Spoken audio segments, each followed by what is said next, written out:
शुभ प्रभात, good morning. मैं doctor Madhumala मधु Sanskrit coaching में आप सबका हार्दिक स्वागत करती हूँ।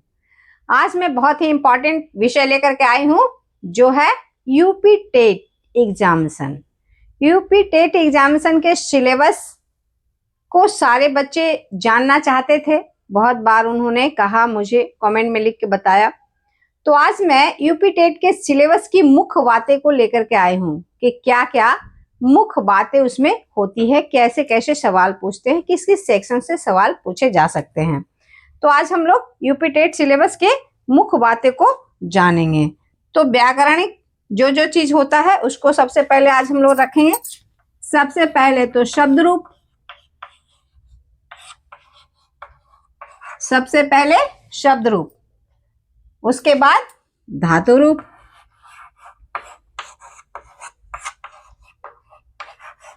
कोई भी एग्जामिनेशन हो, यूपी टेट हो, एस टेट हो, सी टेट हो, तो इन सबसे सवाल तो आते ही हैं, तो सबके लिए इंपॉर्टेंट है। पहले शब्द रूप में देखते हैं।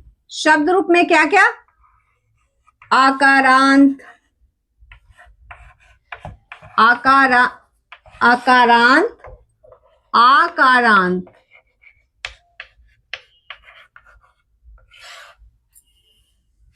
ईकारांत,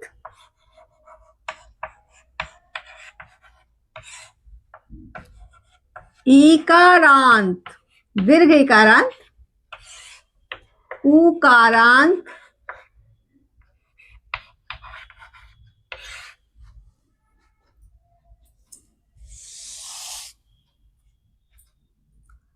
ऋकारांत,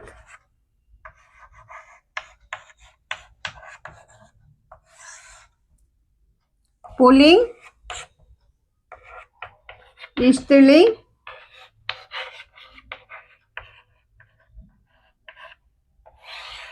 और नपुंसक लिंग।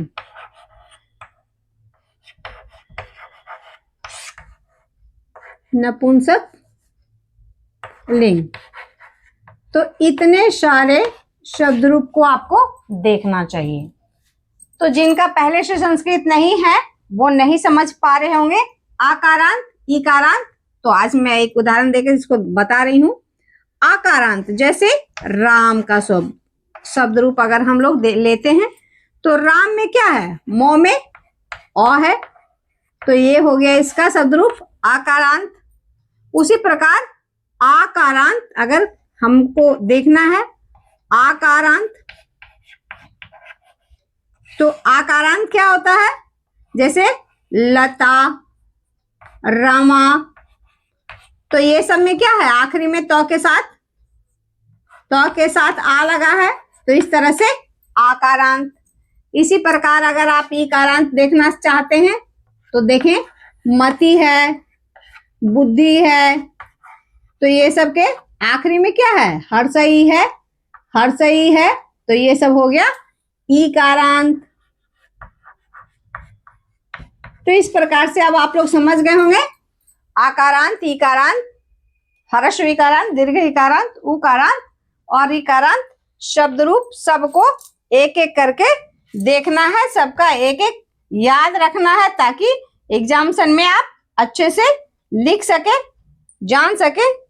तो शब्द रूप जान लिए, आप इसका स्क्रीनशॉट ले सकते हैं। इसके बाद हम लोग देखेंगे धातु रूप। धातु रूप से संबंधित कौन कौन सा रूपों को देखना है। तो धातु रूप में देखेंगे हम लोग शब्द रूप, आप लोग लिख लें। आप देखिए धातु रूप कैसे देखेंगे, कौन कौन से धातु रूप को, कौन कौन से लकारों को देखेंगे। धातु रूप यानी क्रिया, तो क्रिया में कौन कौन से लकार को हम लोग देखेंगे। और लकार में भी देखते हैं लट लकार, जानते हैं आप लोग, वर्तमान काल में, लंग लकार भूतकाल में, उसके बाद है लृट लकार भविष्यत काल में, यानी तीनों कालों को देखना है। साथ में विधि लिंग लकार। विधि लिंग लकार कब होता है? चाहिए अर्थ में, विधि लिंग लकार का प्रयोग करते हैं हम लोग। तो ये 4 लकार आपको देखना है, चाहे कोई भी धातु हो, गु हो, गम हो, पट हो, जो जो इंपॉर्टेंट धातु है उन सारे धातुओं के इन चारों लकारों को आपको सिलेबस में दिया गया है, तो इसको देखना है। अब चलते हैं व्याकरण के तरफ। व्याकरण में क्या क्या है देखेंगे। संधि, ये कोई भी एग्जामिनेशन है ये कॉमन है, संधि तो आएगा ही, चाहे स्टेट हो, सी टेट हो या फिर यूपी टेट है। तो संधि हो गया। समास, संधि के साथ समास से संबंधित सवाल। उसके बाद जो है कारक,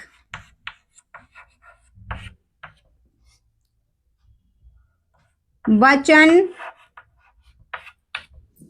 लिंग,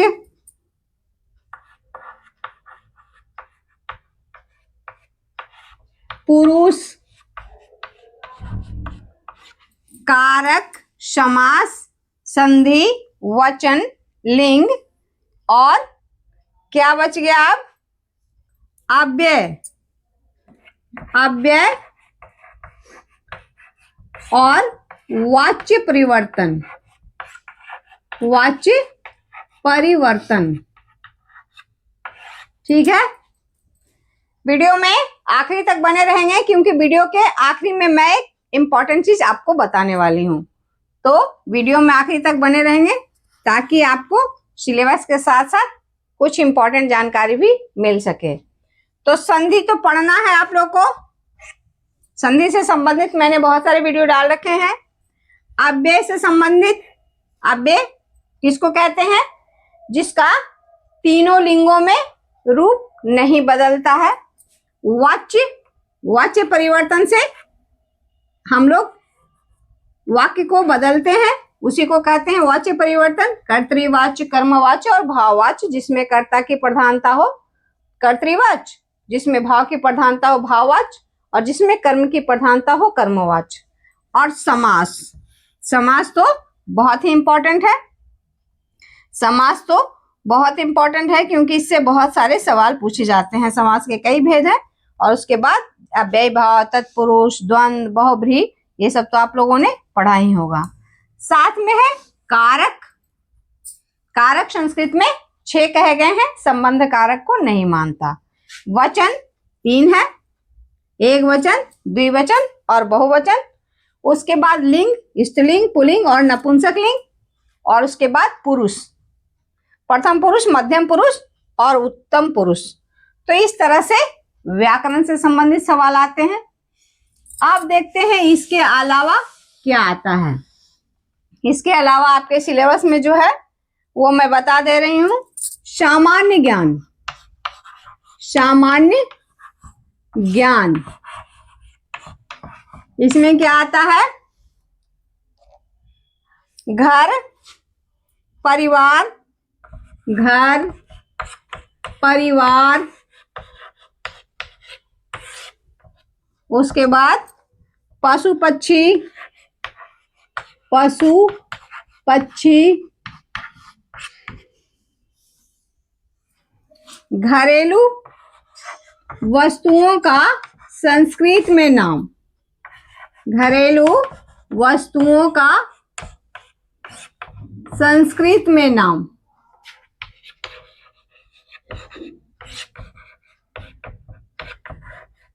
जितने सारे पशु हैं, जितने सारे पक्षी हैं, उन सारे पशु पक्षियों के नाम ध्यान में रखेंगे और साथ में घरेलू उपयोग होने वाले वस्तुओं का नाम, जैसे इसको क्या कहते हैं हम लोग, जिसमें मैं लिख रही हूं श्यामपट्ट और ये सुधाखंड।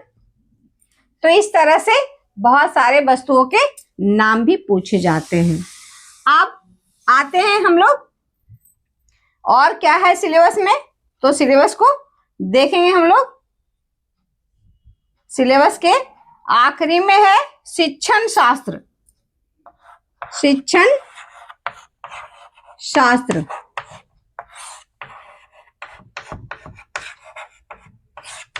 शिक्षण शास्त्र से संबंधित सवाल आते हैं। संस्कृत शिक्षण के सिद्धांत, विधियां, संस्कृत शिक्षण के सिद्धांत, विधि, सिद्धांत, विधि, ये सबसे सवाल आते हैं। मूल्यांकन और भाषा कौशल, मूल्यांकन और भाषा कौशल, इन सब से भी सवाल पूछे जाते हैं। तो आपने देखा इतने सारे इंपॉर्टेंट सेक्शन है जिससे संबंधित सवाल आपके यूपी टेट के एग्जाम में आते हैं। और ये कॉमन सवाल है, आप कहीं भी चले जाए, कोई भी टीचर्स वाले एग्जाम में इससे संबंधित सवाल आते ही आते हैं। और मैं बताने वाली थी आपको कि आखिरी में मैं एक इम्पॉर्टेंट बात बताने वाली हूँ। तो देखते हैं, वो इम्पॉर्टेंट बात है कि अयोगवाह किसको कहते हैं। हिंदी में दो ही अयोगवाह है, कौन? अनुस्वार और विसर्ग। लेकिन संस्कृत में 2 से अधिक अयोगवाह हैं। कौन कौन?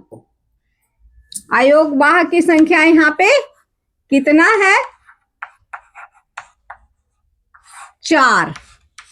आपने सुना होगा 2, अनुस्वार और विसर्ग। तो सबसे पहले लिख लेते हैं अनुस्वार, जो आप जानते हैं, और दूसरा है विसर्ग। इसके अलावा क्या है? उपध्यमानीय और जिह्वामूलीय। जिह्वामूलीय ये आप नहीं जानते होंगे या जानते भी होंगे। तो अनुस्वार और विसर्ग तो आप जानते हैं, अनुस्वार का ये है सिंबल, विसर्ग का ये है, जानते हैं। उपध्यमानीय का क्या है? ऐसे लिखते हैं, आधा विसर्ग। और जिह्वामूलीय का ऐसे, अह का अफ, अह का अख, और उपध्यमानीय का अप अफ। तो इस तरह से आज हम लोगों ने जाना कि यूपी टेट का क्या सिलेबस है। ये कॉमन सिलेबस है। स्टेट, सी टेट, सारे एग्जामिनेशन में इतने व्याकरण तो पूछे जाएंगे ही। तो अगर आपको ये वीडियो अच्छी लगे तो लाइक करें, सब्सक्राइब करें और बेल आइकन को अवश्य दबाएं। वीडियो में आखिर तक बने रहने के लिए धन्यवाद। ऐसे ही ज्ञानवर्धक वीडियो के लिए बने रहें हमारे चैनल पे।